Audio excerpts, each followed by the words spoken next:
সকাল থেকেই আজকে মনটা বিরিয়ানি বিরিয়ানি করছে, তাই একটুও দেরি না করে ভর দুপুরবেলায় বেরিয়ে পড়লাম বিরিয়ানি আনতে। সোদপুরে কিন্তু প্রচুর দোকান, কিন্তু না, আমার তো যেতে হবে ফেমাস উজ্জ্বলদার, মানে মধ্যমগ্রামে উজ্জ্বলদার বিরিয়ানি খেতে। যেহেতু এত ফোনে দেখেছি, খুব ইচ্ছে হচ্ছিল ওনার বিরিয়ানি ট্রাই করার।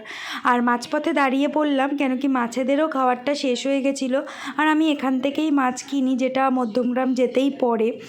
চলো দেখে আসি উজ্জ্বলদার দোকানে কেমন কি ব্যাপার। এখনও অবধি আমি কোনো দিন ট্রাই করিনি, দেখি এক্সপিরিয়েন্স ব্যাড না গুড।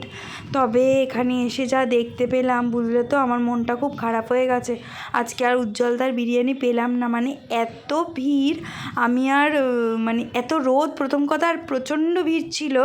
আমি আর ওয়েট করতে পারলাম না, ঘড়ির কাঁটা কিন্তু অনেকটাই হয়ে গেছিলো। এদিকে ছেলেও বসে আছে খাবে বলে, তাই ওখানেই লখনৌ বিরিয়ানি ট্রাই করলাম। এটা কিন্তু আমি আগেও খেয়েছি, খুব ভালো খেতে।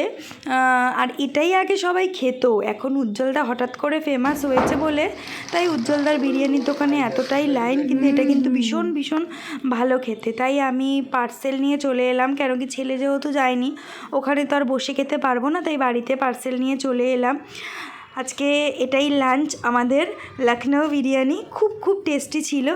আচ্ছা, বিরিয়ানি খাওয়ার পর হঠাৎ করে দেখছি বেশ বিকেলবেলা বেশ বৃষ্টি হচ্ছে। দেখো, আমি জানলা খুলতে পারিনি, তার মানেই তোমরা ভাবো ভালোই বৃষ্টি হচ্ছে। আর বৃষ্টি হলে আমার ভীষণ আইসক্রিম খেতে ইচ্ছা করে, তাই হাজব্যান্ডকে বললাম চল না একটু আইসক্রিম খেয়ে আসি। আর ছেলেকেও যেহেতু তখন নিয়ে বেরাইনি, একটু বিকেলে, তাই ছেলেকে নিয়ে বেরালাম। আর আজকে মানে এতটা সুন্দর ওয়েদারটা ছিল বৃষ্টি হওয়ার পরে, বেশ ভালো লাগছিল। বিকেলবেলাটা সন্ধে সন্ধে হয়ে গেছিলো বেরাতে। আর এখানে আমাদের অরুণের একটা হাব খুলেছে, অনেকটাই বড়, আর ভীষণ অনেক ভ্যারাইটি আছে, তাই অনেক কিছু ট্রাই করছিলাম।